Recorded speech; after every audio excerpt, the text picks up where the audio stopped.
कब्रिस्तान। हर रिलीजन में डेथ के बाद शरीर को विदा करने के अलग अलग तरीके होते हैं। हिंदू बॉडी को जलाकर अंतिम संस्कार करते हैं, वहीं क्रिश्चियंस और मुस्लिम कब्र बनाते हैं, और जहां कब्रें होती हैं उस जगह को कब्रिस्तान कहा जाता है। हम बचपन से ही कब्रिस्तान से जुड़ी कई डरावनी कहानियां सुनते आए हैं। ऐसा माना जाता है कि आत्माएं शरीर तो छोड़ देती हैं, पर कभी कभी इस दुनिया को नहीं छोड़ती और अक्सर अपने शरीर के पास ही रहने लग जाती हैं। यह कहानी 16 साल के इकबाल की है। इकबाल अपने अब्बू के साथ रहता था।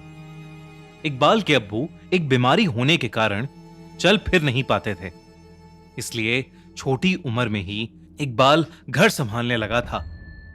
इकबाल सड़क पर जूते पॉलिश करके अपना और अपने अब्बू का पेट पालता था। इकबाल के अब्बू की बीमारी इस कदर बढ़ गई थी कि कुछ ही महीनों में उनका देहांत हो गया। इकबाल के पास इतने भी पैसे नहीं थे कि वो अपने अब्बू को अच्छे से विदा कर सके, इसलिए उसने जैसे तैसे करके अपने अब्बू के शरीर को एक कब्रिस्तान में दफन कर दिया। इकबाल ने यह सब भी अकेले ही किया, इसलिए सुबह से कब शाम हो गई और शाम कब रात में बदल गई उसे पता ही नहीं चला। इकबाल अपने अब्बू की मौत से बहुत ही ज्यादा बेबस और अकेला महसूस कर रहा था। उसे समझ नहीं आ रहा था कि आखिर वो अब क्या करेगा। इसी उदास सोच के साथ आंखों में आंसू लिए इकबाल कब्रिस्तान से घर लौटने लगा। लेकिन इकबाल जैसे ही उस कब्रिस्तान के गेट तक पहुंचा, उसे पीछे से किसी ने आवाज लगाई,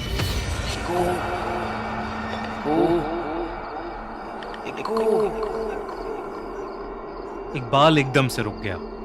वो सहम गया क्योंकि उसे इक्कू सिर्फ उसके अब्बू बुलाते थे।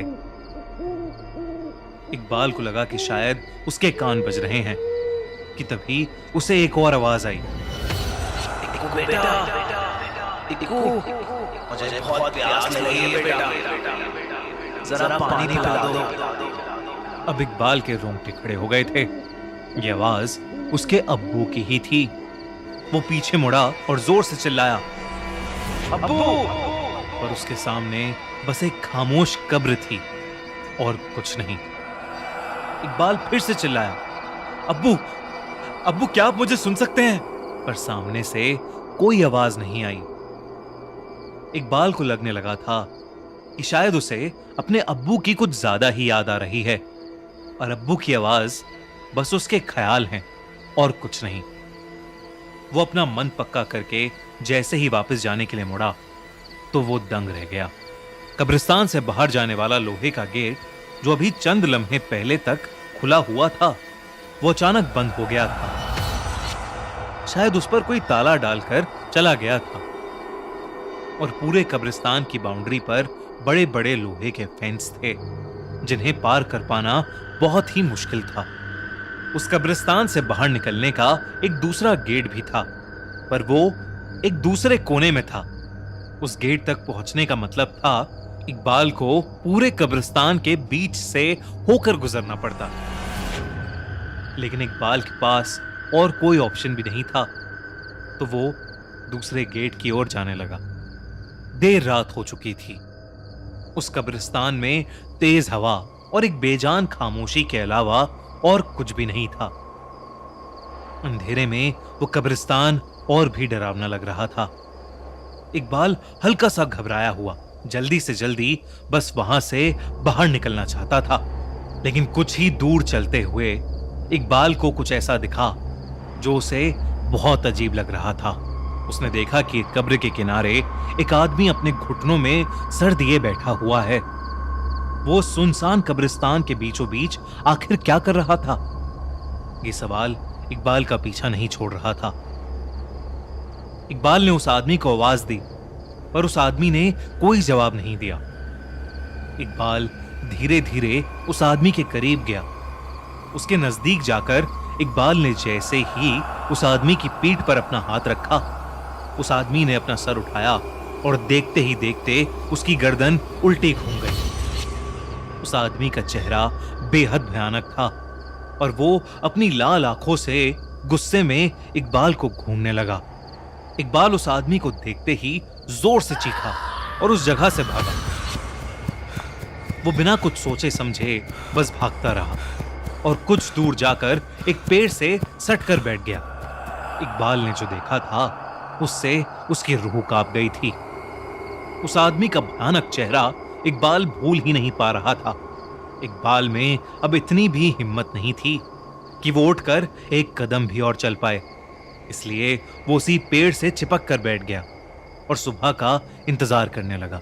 तभी कुछ ही पलों में वहां कोहरा फैलने लगा। वो कोहरा देखते ही देखते इतना गहरा हो गया कि इकबाल को अब कुछ भी दिखाई नहीं दे रहा था। तभी उस कोहरे में इकबाल को एक औरत की परछाई दिखी जो तेजी से उसके सामने से निकली। इससे पहले इकबाल कुछ समझ पाता, उसे उस कोहरे में एक बच्चा भागता हुआ दिखा और उस बच्चे के पीछे एक औरत भी भाग रही थी। वो बच्चा तो कोहरे में कहीं गायब हो गया, पर वो औरत इकबाल के पास आकर रुक गई। इकबाल की धड़कनें तेज होने लगी थीं। आखिर वो औरत ठीक उसके ही सामने क्यों रुकी थी? तभी उस औरत के सामने से कोहरा हटा और इकबाल को उस औरत का चेहरा दिखा। ऐसा लग रहा था कि जैसे वो औरत सालों से किसी कब्र में दफन हो और अभी अभी उस कब्र से उठकर वो इकबाल के सामने आ गई हो। वो औरत बेहद भयानक लग रही थी और वो धीरे धीरे इकबाल की तरफ आगे बढ़ रही थी। इकबाल जब डर के मारे पीछे हुआ तो उसका पैर फिसल गया और वो पास में खुदी हुई एक कब्र के अंदर गिर पड़ा।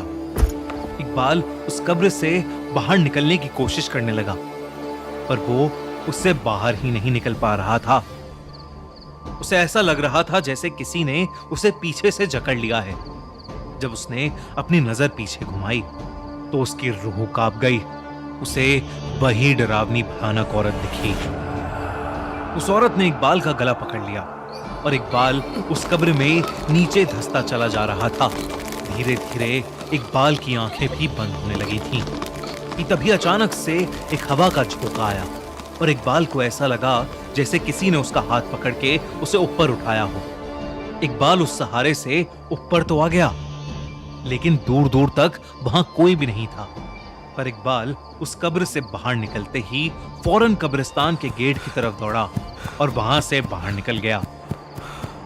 बाहर निकलकर इकबाल की आंखों में आंसू आ गए, क्योंकि उसे समझ आ गया था कि जो सहारा उसे अपने हाथों पर महसूस हुआ था वो और कोई नहीं बल्कि उसके अब्बू ही थे। उसके अब्बू ने ही शायद उसकी जान बचाई थी। उस रात के बाद इकबाल को समझ आ गया कि अगर आपसे प्यार करने वाले लोग किसी वजह से आपसे दूर भी हो जाएं, तब भी वो हमेशा आपका